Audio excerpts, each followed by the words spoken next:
going on, everybody? Thursday, April 10th, 2025. My name is Kevin Smith.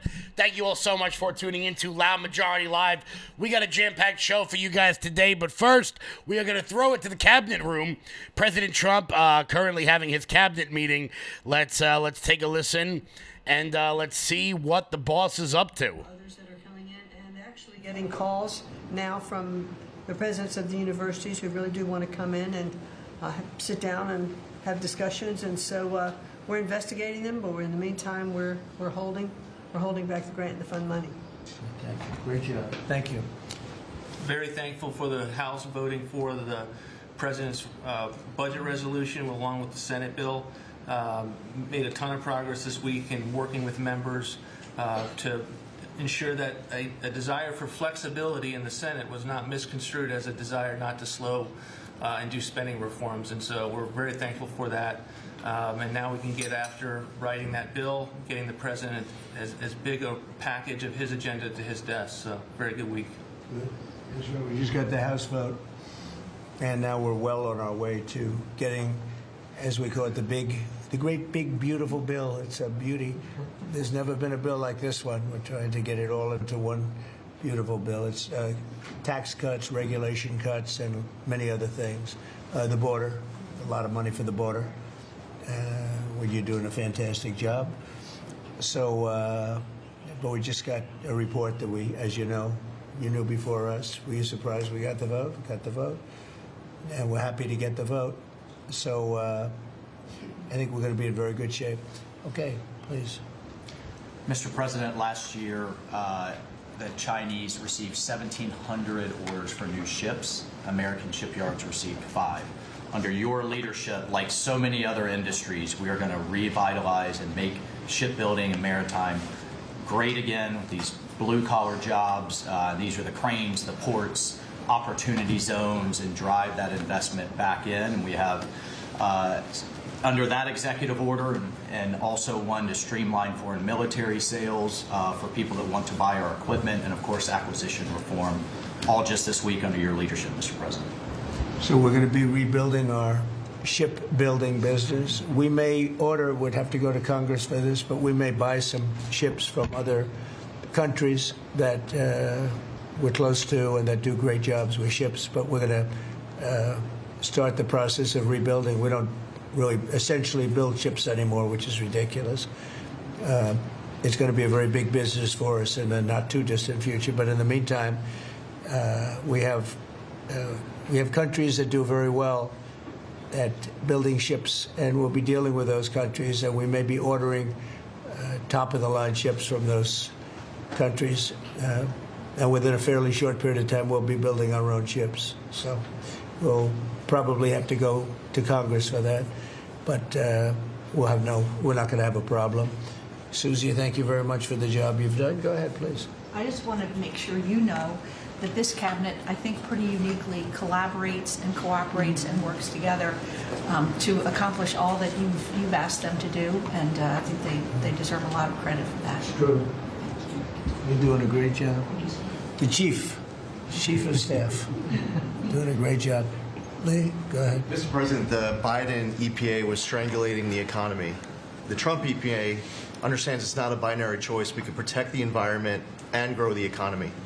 Working with Doge and Elon Musk, we've now canceled $22 billion worth of grants. And we have launched what is the largest deregulatory action in the history of the country. Just in one agency. That's how much of a mess the Biden EPA left us. It is going to end up reducing the cost of living. It's going to create jobs. It's going to make it easier to purchase a car. It'll be easier to heat your home. We're proud of this effort. The effort that we have is fulfilling the mandate that you earned from the American public. Clean air, land, and water for all Americans, unleashing energy dominance, permitting reform, advancing cooperative federalism, making America the AI capital of the world, and bringing back American auto jobs. When you called me that day asking for me to take this position, I was honored. And you were very specific and clear in what you wanted us to accomplish. We understand our mission, and at the Trump EPA, we're going to make you proud. Great job.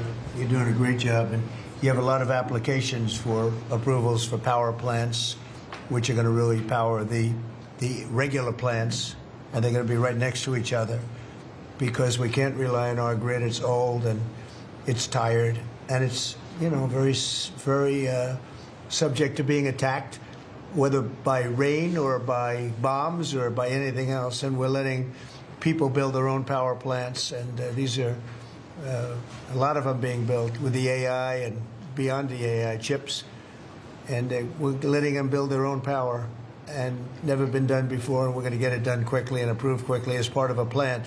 They'll have a sort of be their own power company, and it's very exciting. They couldn't believe it when I told them that. I said, we're going to get you the approvals very fast as part of your regular plant.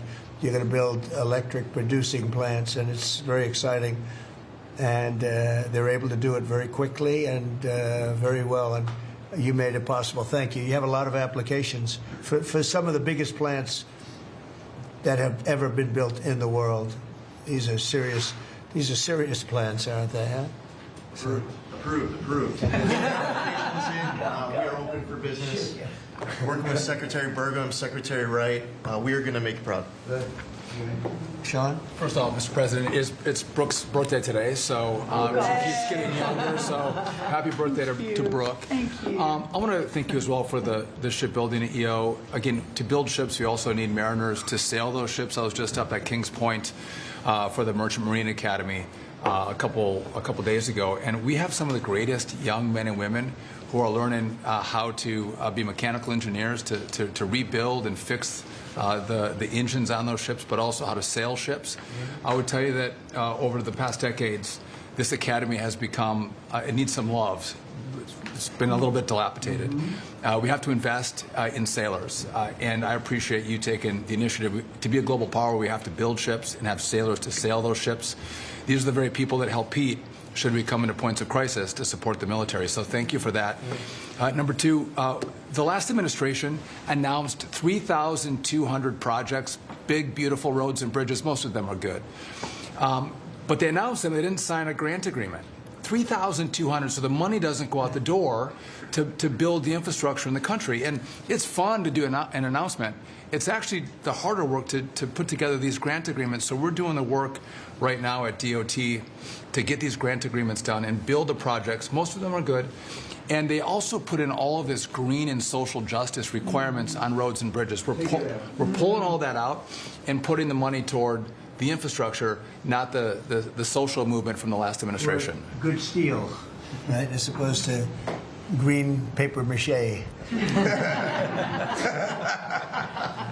Good, thanks. Great job. Sir, first, we are, I would say, more than friends. We've all become family, and I think that what you have assembled in your vision is a turning point and an inflection point in American history. And so just being a part of that is the greatest honor. So thank you for that. And again, just the relationships here and the honor and respect we have for each other is a reflection of you and your leadership. So I just wanted to say that first. The second thing I want to say is that on behalf of the farmers and ranchers, food security is national security. We have to be able to feed ourselves. And your idea of using tariffs along with deregulation and tax cuts, but your idea of using tariffs to ensure that we are putting forward and putting America first. No one understands that better than our farmers and our ranchers. But having said that, emerging from 4 years of Biden with a 30% increase in inputs for our farmers and ranchers, with an almost $50 billion trade deficit. When we left the first time, it was zero, meaning that they are hurting. So the period of uncertainty we're in, they know that your vision will move us into an age of prosperity for all Americans, but for my people, for the farmers and ranchers, unlike any they have seen before. And I think they are really, really excited and so grateful for your leadership. But also, you have never failed to say that you have the backs of our farmers and our ranchers. It was the first phone call that I had after I was voted with the Senate, and that message just resonates with almost an 85% support of you in the last election. They're with you.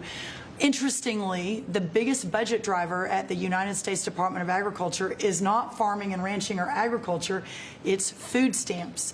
And so as we emerge and embark, Secretary Kennedy and I, on your vision of making America healthy again, a massive part of that is realigning and reworking our food stamp program so that it better serves those who need it. And yeah, to the point of getting the transgender, DEI, Green New Deal out of the USDA and realigning is really important. So It's out of the thank military, you. right? Yes, sir. Is it 100% out, would you say? 99.9, sir. I'm going to get that last point Get the one out. rest of it. We've got a much different military, I will tell you. Thanks very much. Good job. And eggs are down. Eggs are Big, down. right? Yes, Big. yes, sir. Wholesale prices. Retail will come. Easter is the Super Bowl for eggs. So, you know, there may be a little fluctuation, but no, we feel really good about it. Thank you. That's what I hear. Thank you. Thank you. Good. I'd echo what Howard said on the trade queue, that we've got over 75 countries that want to come in. So it'll be Treasury, Commerce, Jameson at USTR, and we're putting a process in place. And as you said, you're going to be part of the negotiations too, because I've had these countries call me up and the Secretary Bessent, we're happy you're going to be negotiating. I said, well, President Trump's going to be involved too. So bring your best deal on the budget. It's moving quickly in the House and the Senate, thanks to your leadership. We're also going to have debt ceiling in there, so we're going to get an increase in the debt ceiling. And that will be the done and dusted for Part of the bill that we just got to vote on today. So. part of the bill. It'll be done and dusted for 2 years. We won't have to worry about that. And then I gave a speech yesterday to 1,400 small and community bankers, and they were so happy to hear from your administration.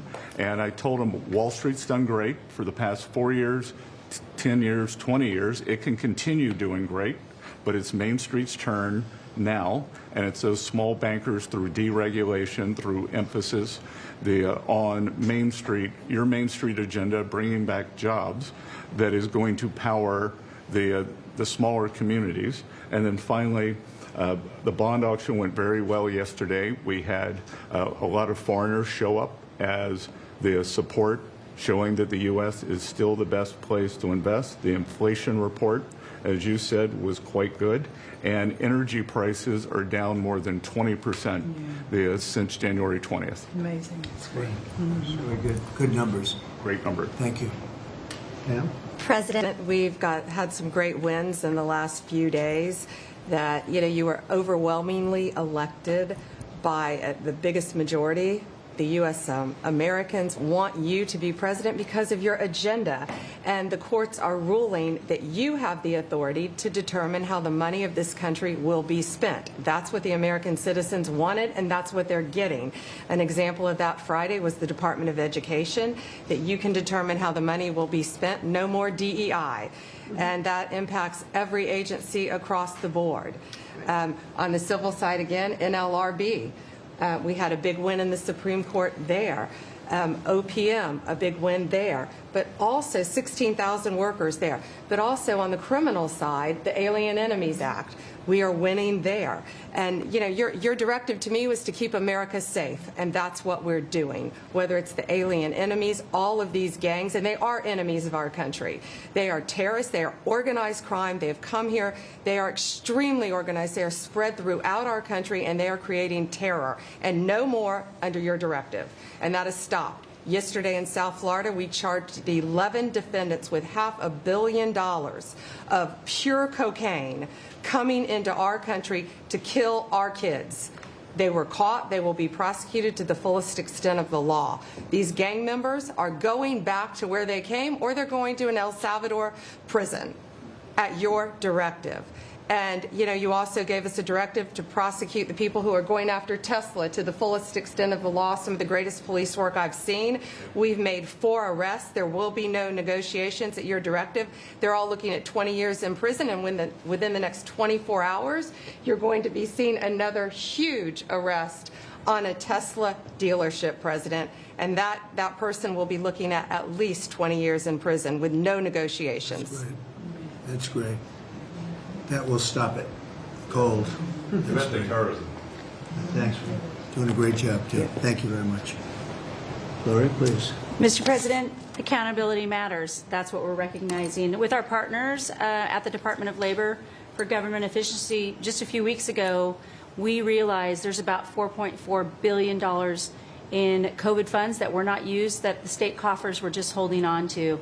Out of that, we've returned $1.4 billion back to the state treasury, so essentially to the American people, and we'll go back and claw the rest of those billions of dollars back.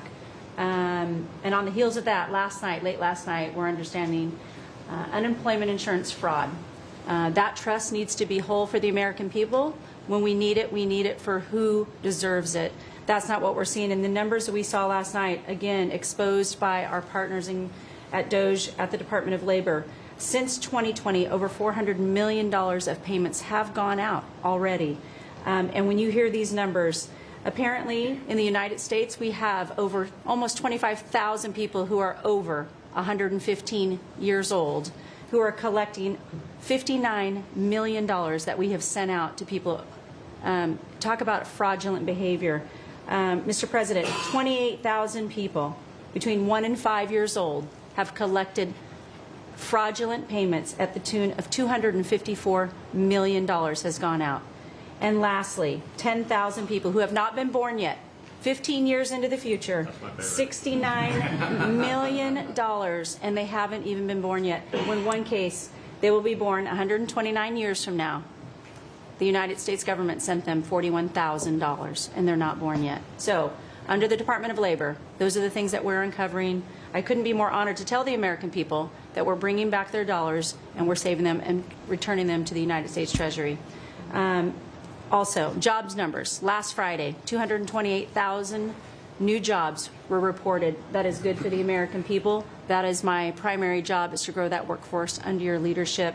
So we've kicked off the America at Work tour, and we'll be visiting all 50 states, and I'll be working with my colleagues here to do just that. So thank you, Mr. President.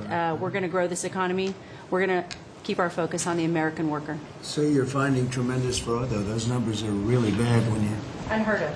over 115 years old. And I think you had mentioned the oldest person in our country is 114 years old. That's pretty good. A woman living in Pennsylvania, but apparently there's 24,000 more of them that are 115 or older. That I hope you hear that. So we have 24,000 older than the oldest person. Definitely did.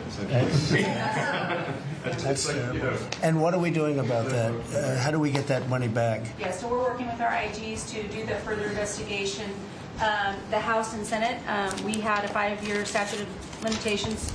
We've got an extension on that, another 5 years. And so the goal, in my opinion, we should never have a statute of limitations to return the American dollars back to the Treasury when there's fraud. But at this point, we will continue to work hard and double down and return those dollars to the Treasury. Great. Thank you very much. Thank you. Great job. Christy? Well, Mr. President, thank you for your leadership at the border. For the second month in a row, you have broken the record in the history of the nation for the lowest number of encounters at the border, which is absolutely remarkable. You have said that America's laws matter and that they'll be enforced, and we're hard at work now to get people to go back home that are here illegally. So the Alien Registration Act has been in place long enough now that those individuals that are here illegally, if they haven't registered, then they can be charged criminally, and they can face fines up to $1,000 a day and face deportation if they don't go home, and they'll never get the chance to come back to America. So we're encouraging people to use the CBP Home app to register, and we're working on the resources and funding to buy them a plane ticket to send them home. I went to El Salvador, Colombia, and Mexico, and those countries and others are thinking about setting up programs to support these individuals when they get back to their countries. So when they get there, they'll have housing and food assistance, and so making sure that these folks have the opportunity to go home so that they can get the chance to come back to America is important. And So it's a very big self-deport operation that we're starting. thousands of people have already Yeah. self-deported. Well, we're just going to, we got 21 million people that need to go home because they're here breaking our laws, then we need to facilitate that. And I've been working with the governors a lot lately on several different issues. One of them has been on FEMA for recommendations on how to do exactly what you've directed us to do. And then also I sent a letter and communicated with them that they need to be setting up a SCIF. Some of our governors don't have secure facilities to have national security issues. I think one of the jobs Homeland Security has is to give communication down to states, to local cities and communities. And so recommending they get a SCIF, they have secure comms with them at all times or nearby so that they can have national security conversations, and then to have somebody in their office designated that is their communications person. A lot of them have emergency management officers, but they don't necessarily have somebody designated when it comes to a national security issue that we may need to communicate with them on. And I think American people need to know that Real ID will be required to travel on May 7th. So those governors have been notified to communicate that at home. We don't want anybody to get delayed and not be able to travel when they get to an airport. And this will also help us bring integrity back to all of our IDs and how they're used for issuing driver's licenses. And governors know how I feel about making sure their driver's licensing system has integrity, because a lot of people use their driver's license to vote. And the backbone of our country and the foundation is election integrity. So we're giving all those directions to our governors and communicating that so they can lead on it as well. And we're going to work with people so that if they go out in a nice way, go back to their country, we're going to work with them right from the beginning on trying to get them back in legally. Is that right? A chance to come back. So it gives you a real incentive. Otherwise, they never come back. They'll never be allowed once a certain period of time goes by, which is probably going to be 60 days. We're also going to work with farmers that if they have strong recommendations for their farms for certain people, we're going to let them stay in for a while and work with the farmers and then come back and go through a process, a legal process. But we have to take care of our farmers and hotels and various places where where they need the people. And we're going to be working with you very carefully on that. So a farmer will come in with a letter concerning certain people saying they're great, they're working hard. We're going to slow it down a little bit for them. And then we're going to ultimately bring them back. They'll go out, they're going to come back as legal workers. Okay? Yes, sir. Thank you. Which I think will be I think it's very important to do. Okay, thank you very much. Great job. Jameson, I watched you testify for the last Yeah, he did great. couple of days. You were on every night at 3 o'clock in the morning. You did great. You were fantastic. Thank you very much. It's just what I like to do for fun, sir. You've been keeping us very busy. Last week, you started a reordering of international trade, something that hasn't happened for 80 years, something that should have happened decades ago. And you know that. You've known that for a long time. That's why you have us all working on this. You came into an emergency situation where President Biden left us with a $1.2 trillion trade deficit. It's the largest of any country in human history. The largest. So you declared an emergency. You took action. You say the largest in history, right? In history. There's never been anything like what he left us. He left us a mess. His whole administration was a mess. So go ahead. So you declared an emergency, you imposed a trade action, so now you have a tariff on the world, it promotes U.S. manufacturing, it protects U.S. workers, and you've also given room for negotiation during this time so we can open export markets for our farmers and other producers and American workers. And this is why the unions vote for you, this is why the workers vote for you, this is why the families want you to be the president, because you're standing up for American workers and American communities. We've had countries come in over the past couple of weeks that represent more than half of global domestic GDP, more than half. That's who's coming in to talk to you and to your advisors about how to have reciprocal trade, how to have fair trade. Wouldn't have happened without you. Thank you very much. Great job. Lowy Line. Well, thanks to your fantastic leadership, this amazing cabinet, and the very talented DOGE team, I'm excited to announce that we anticipate savings in FY26 from reduction of waste and fraud by $150 billion. And I mean, and some of it is just absurd, like people getting unemployment insurance who haven't been born yet. I mean, I think anyone can appreciate whether, I mean, come on, that's just crazy. So, some of these things, people ask me like, well, how are you going to find waste and fraud in the government? I'm like, well, actually just go in any direction. That's how you find it. It's very common. it's, as the military would say, target-rich environment. So So I think we're doing a lot of good in excellent collaboration with the Cabinet to achieve these savings. And it will actually result in better services for the American people, and that we're going to be spending their tax dollars in a way that is sensible and fair and good. And your people are fantastic. In fact, hopefully they'll stay around for the long haul. We'd like to keep as many as we can. They're great, smart, sharp, right? Finding things that nobody would have thought of. Very computer savvy. Yes.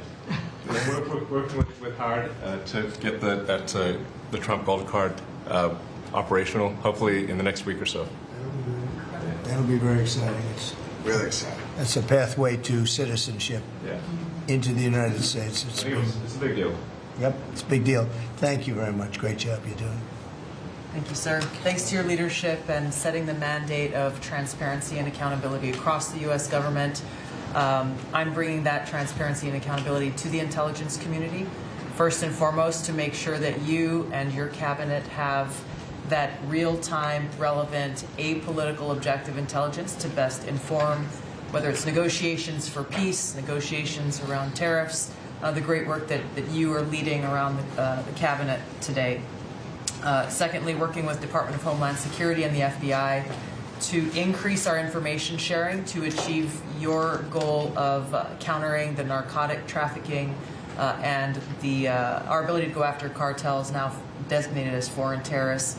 I met with the National Sheriff's Association this week, being able to work to make sure that the information that they are getting on the ground, that local law enforcement is getting on the ground, is being fed back up through to our National Counterterrorism Center, and that we have all of the federal agencies, state and local law enforcement, all on the same page as we are working to make our country safe again. And lastly, sir, as you know, declassification and rooting out weaponization, politicization of the intelligence community is a huge priority. You know more than anyone else the very dangerous and negative consequences of that.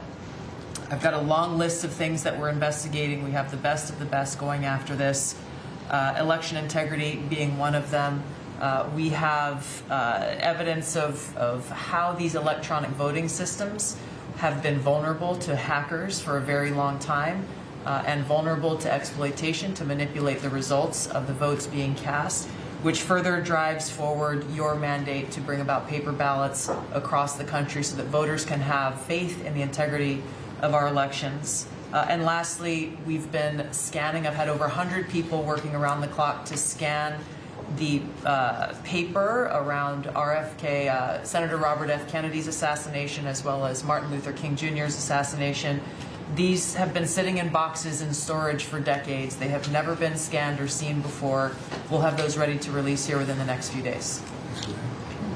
That's great. Bobby, how do you feel about that?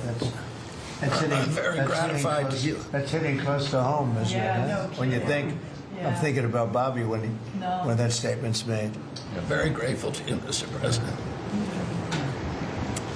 Good. And you'll let Bobby see some of this because, you know, it's very personal stuff. But it's time. I've asked him, and his response is, put it out. The world needs to know the truth.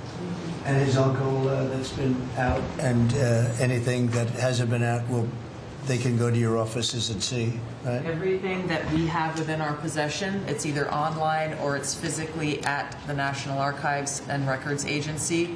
We also have hunters going out, Mr. President, and looking in the storage lockers at FBI and CIA and other agencies, specifically to find if there is anything else that has not been reported. We're actively going out and trying to search out the truth. Okay. Yeah, we want to get it all out. Yes. 100% good. Thank you very much. Good job, guys. Mr. President, on behalf of America's manufacturers, I want to thank you for standing up to the Chinese Communist Party and fighting for our main streets, for our workers, and for those that make things in America. I'm out on a Made in America manufacturing tour, and as I go across the country, people are grateful to have a president who's not just fighting on the tariffs fronts, but to get inflation down, to create jobs. After Biden destroyed 110,000 manufacturing jobs in just his last year, you've already brought back thousands and thousands of manufacturing jobs. So the American worker is grateful. Main Street is grateful for you.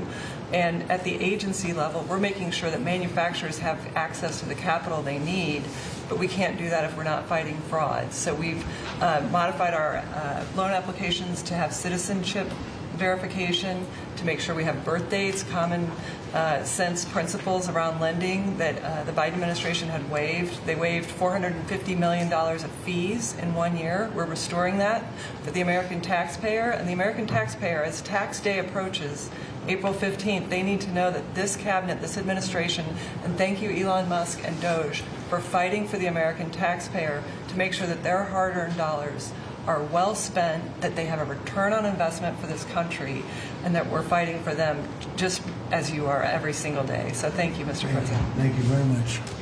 Mr. President, we are working at HHS to advance your agenda to make America healthy again. I'm working with Lee Zeldin to reassess the fluoride rules based upon the August release by the National Toxicity Program of new science that shows a direct inverse correlation between exposure to fluoride and IQ loss, particularly in children. Lee and I were in Utah this week, to announce that Utah became the first state in the country to ban supplemental fluoride. I'm working with Brooke on, and governors now in 24 states who are advancing MAHA legislation to get soda pops off of the food stamp program, off the SNAP program.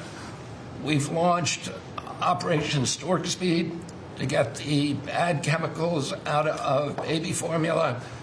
We're working with governors across the country to get good food into the school lunch programs and to get rid of food chemical dyes and other bad chemicals that are in our food. We've shown now that this directly affects academic performance, violence in the schools, and mental health, as well as physical health. We are working with governors across the country to get cell-to-cell or bell-to-bell legislation to restrict the use of cell phones in schools, which again dramatically impacts academic performance.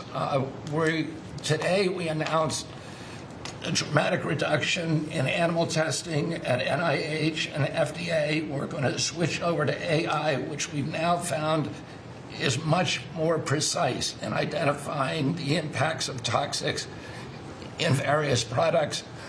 We're working with Elon, who's done an incredible job to eliminate the redundancies and to streamline operations at all the health agencies and to recalibrate our trajectory to your agenda of making America healthy again. And finally, the CDC has done an amazing job at getting the measles outbreak under control. We have about 680 cases now in 22 states, compared to the same outbreak in Europe, which is 127,000 cases and 37 deaths. Our numbers in this country have now plateaued. And I want to thank CDC for that. And we're trying to refocus the press. We've had 3 measles deaths in this country over 20 years. And we're trying to refocus the press to get them to pay attention to the chronic disease epidemic as you've asked us to. We have now 38% of American youth are pre-diabetic. This was unknown 30 years ago. Every child that becomes diabetic, there should be a headline about them. We have 100 million adults who are pre-diabetic or diabetic.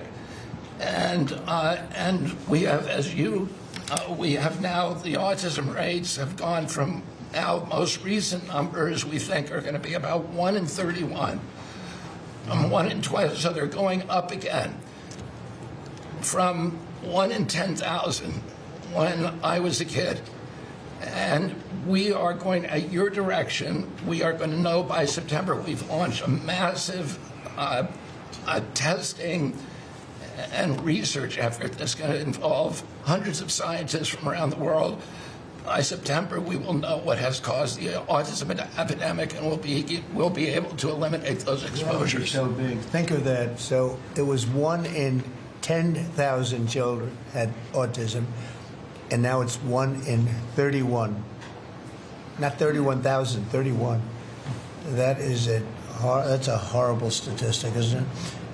And there's got to be something artificial out there that's doing this. So you think you're going to have a pretty good idea, huh? We will know by September. There will be no bigger news conference than that. So that's it. If you can come up with that answer where you stop taking something, you stop eating something, or maybe it's a shot, but something's causing it. It can't be from 10,000 to. Can you imagine that, Marco? That's a big number. Thank you very much. You're doing great. Thank you, Bobby. Please, Doug. Well, Mr. President, one of your primary administration goals is to make sure that we unleash American energy. And of course, the strategy behind that is when we do that, it helps make it more affordable for all Americans. Energy isn't just industry, it is the foundation of every other industry, whether it's food, manufacturing, clothing, transportation.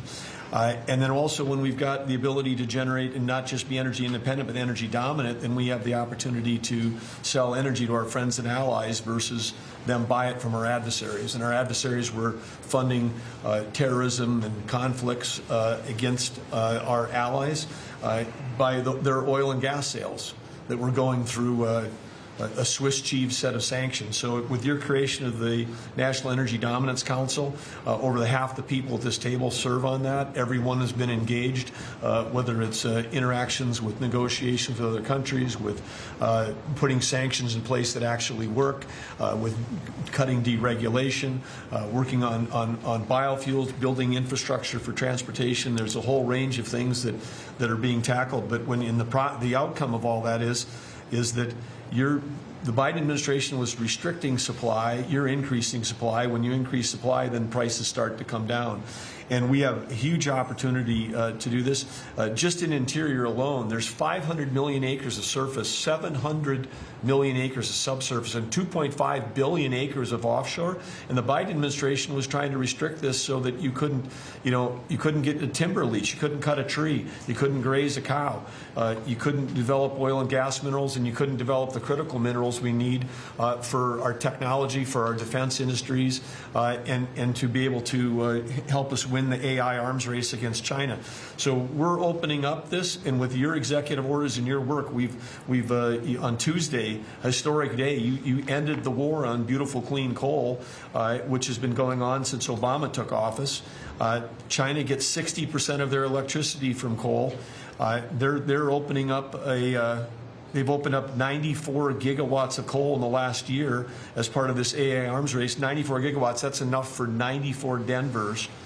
To be able to 1 gigawatt per metro area like that, it's unheard of. So we have an opportunity under your leadership to come back. The Gulf of America had its first offshore lease sale, which is scheduled for later this year. But that was the industry loved that because the Gulf of America is now open for business again, and there's as much as 7 billion barrels of oil accessible now. They've increased the upside of what they think that is.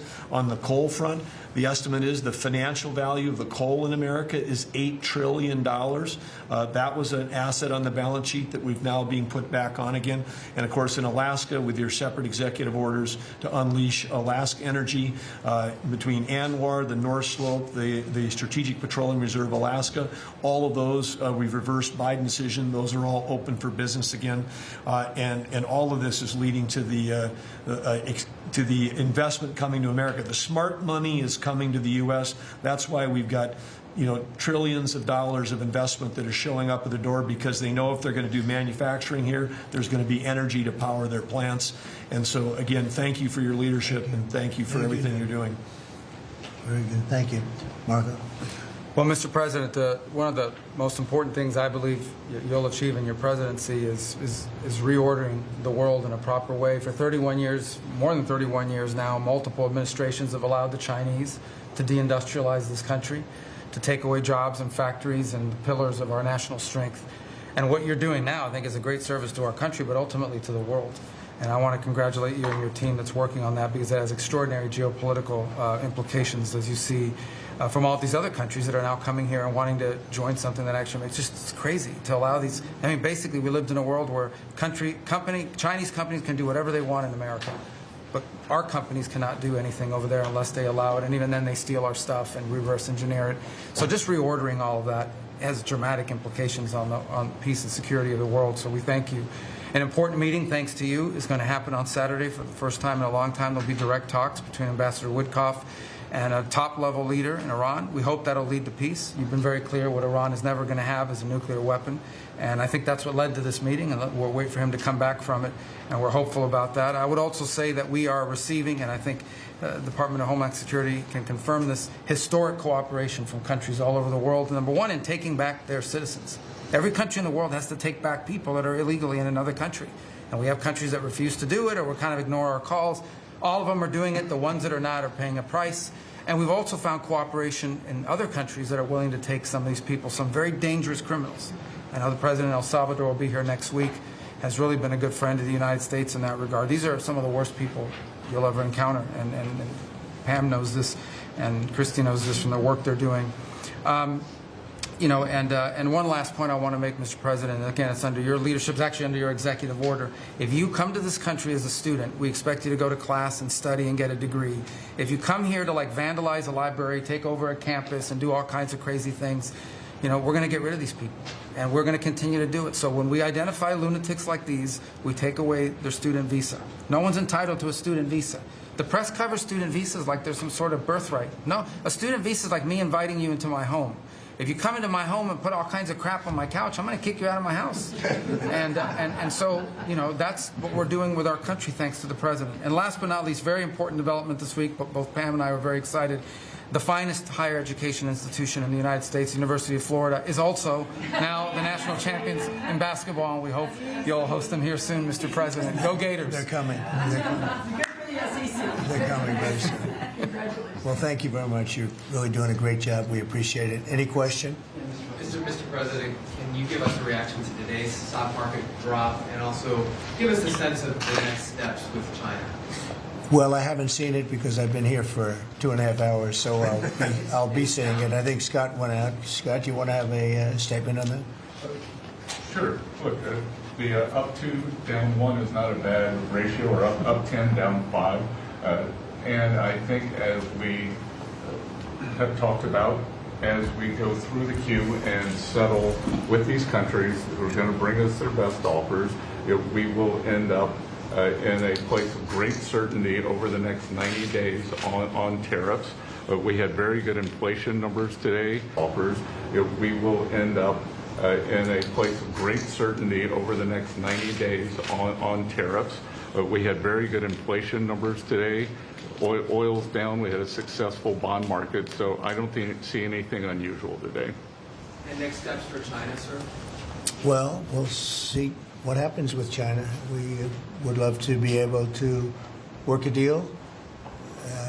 They've really taken advantage of our country for a long period of time. They've ripped us off beyond anybody, nobody. How people stood for it, sitting in my position, is not even believable. And we're talking about many presidents, not just a couple. But they did, and all we're doing is putting it back in shape. We're resetting the table. And I'm sure that we'll be able to get along very well. I have great respect for President Xi. He's been, in a true sense, he's been a friend of mine for a long period of time. And I think that we'll end up working out something that's very good for both countries. I look forward to it. Mr. President, China retaliated today by reducing the number of American films that can be shown there. What's your reaction to them now targeting cultural exports from the United States? I think I've heard of worse things than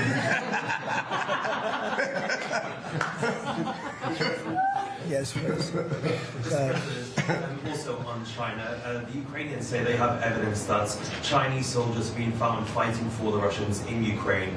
Can the U.S. verify this? And if so, what does the U.S. plan on doing to China to counteract that? We'll look into it, but I think beyond that, we're really looking to get that war stopped. They're losing 2,500 and even more than that young people a week. They're Russian and they're Ukrainian. They're not American, but they're people. And we're seeing if we can get it stopped. And I think we're making progress. I appreciate the ballerina who was released. It was at the request of a very good friend of all of ours, actually.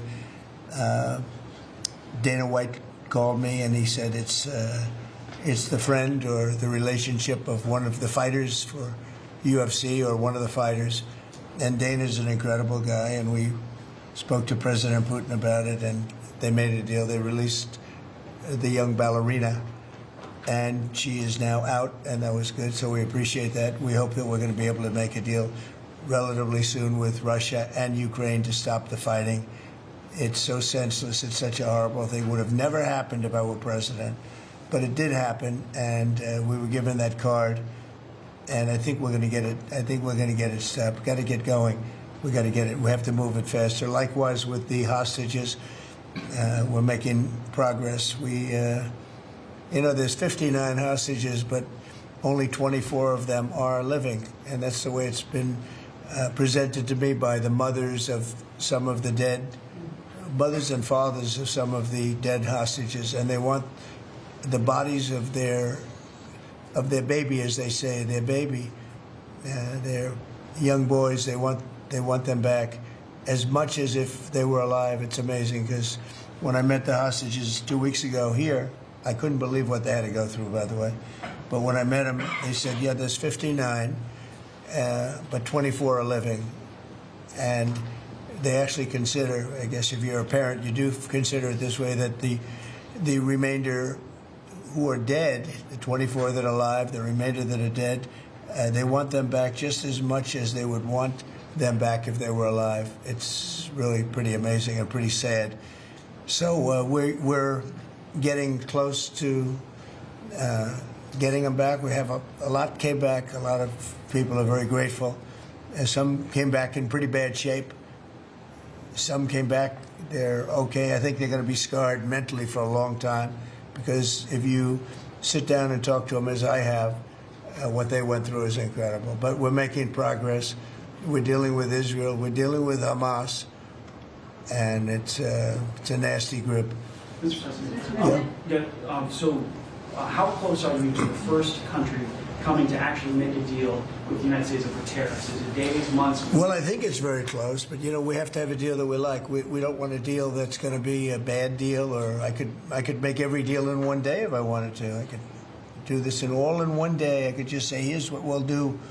And I was saying to the people before, to Scott, mostly to Scott and Howard, and some of the other people that work with us on the negotiations. We have a lot of law firms that have paid me a lot of money in the form of legal fees. We're going to probably use those firms to, if we can, I think we can. I'll make a contribution to the country, but they're great firms. They're the best firms, the biggest, and really the most prestigious. And we may be using them to help you guys out, because you're going to need a lot of lawyers.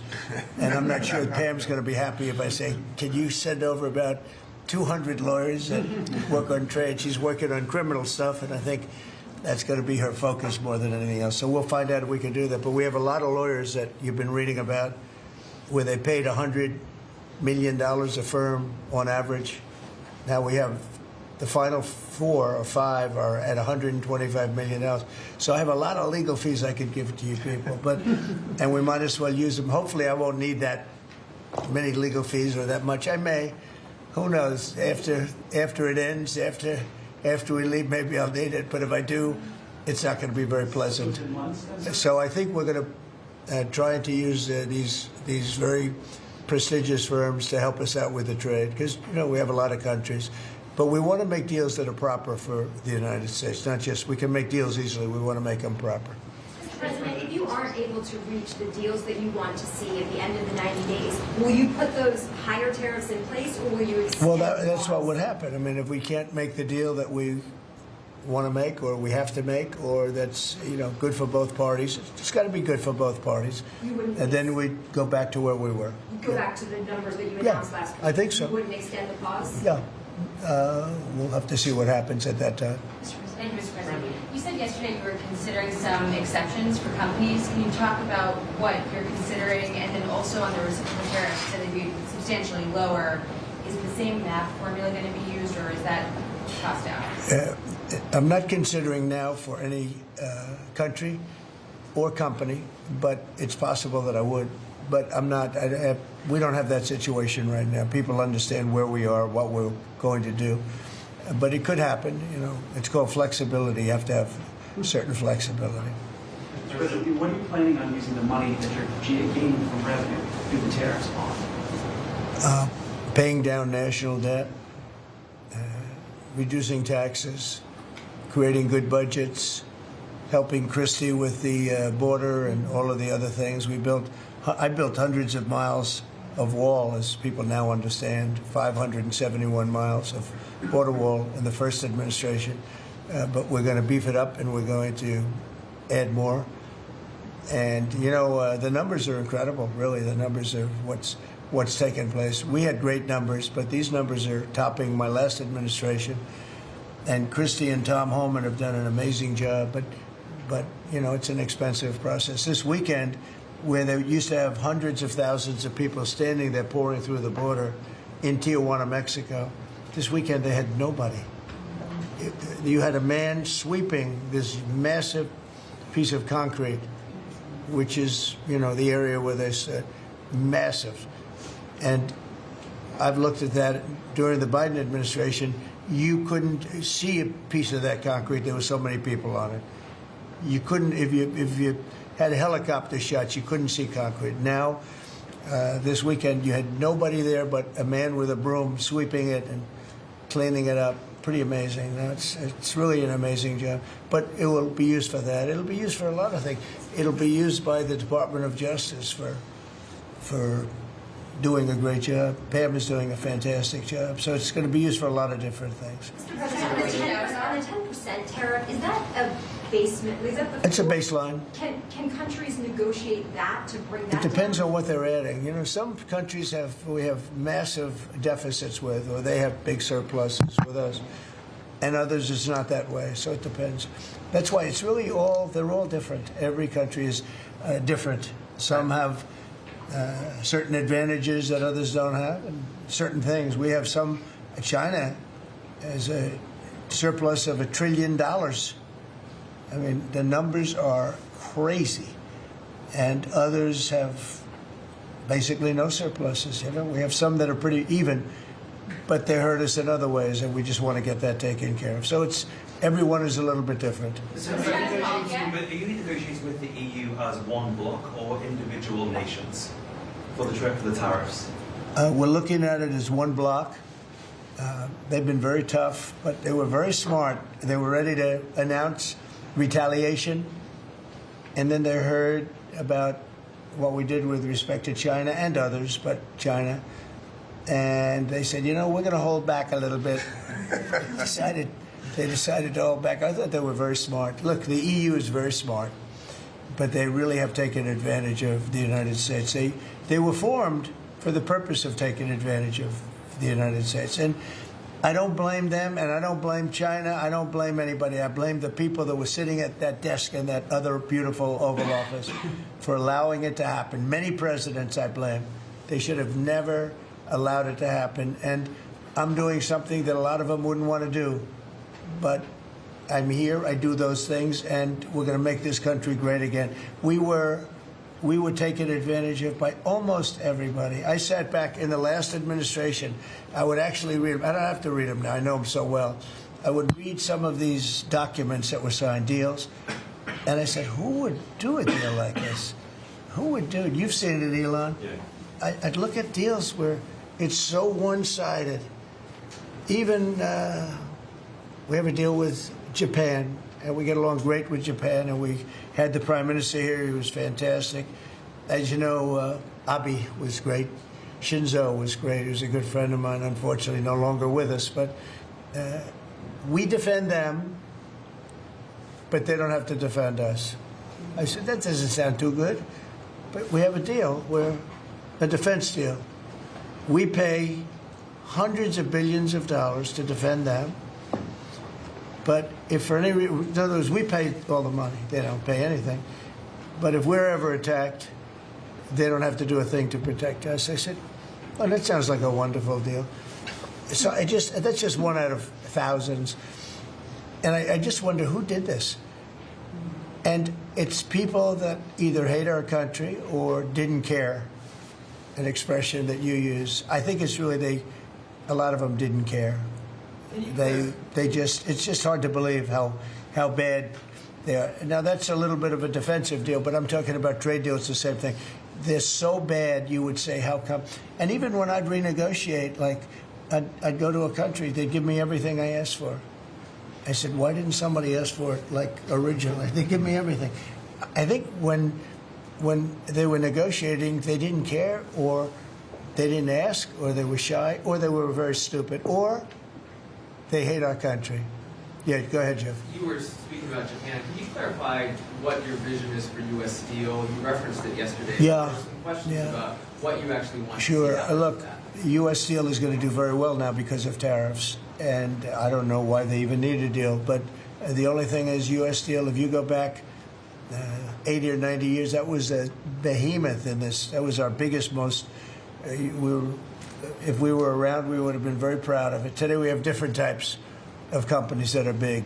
Google, it's not the same as U.S. Steel, and I love Google, and I got to like the people that run it. They're very capable people. They didn't like me so much in the first administration, but they like me a lot now. I don't know what happened, but I like them. But I think they would be the first to admit, when I envisioned, you look at some of those steel factories from 90 years ago, it was a different kind of a country. But they were miles long. Today you see just empty hulks. Those hulks are going to be filled up very soon because of what I'm doing with tariffs. It was a different kind of a thing. But if I didn't do that in the first term, my first term, if I didn't put tariffs on, we would have, because China and others were dumping steel, billions of dollars of steel. Our steel companies were all closing. Every fact, we wouldn't have one steel plant open. And now we have a steel industry that's doing very well, but soon it's going to be thriving, really thriving. And those factories are going to be filled up, but more importantly, they're going to build brand new ones.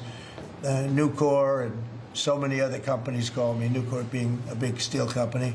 They're building massive new steel plants, and it's great. And likewise, car companies. We have many, many car companies. 3 of them, I'm not looking to hurt Mexico, and I like Mexico. And by the way, I think the new president is a terrific person, a fantastic woman.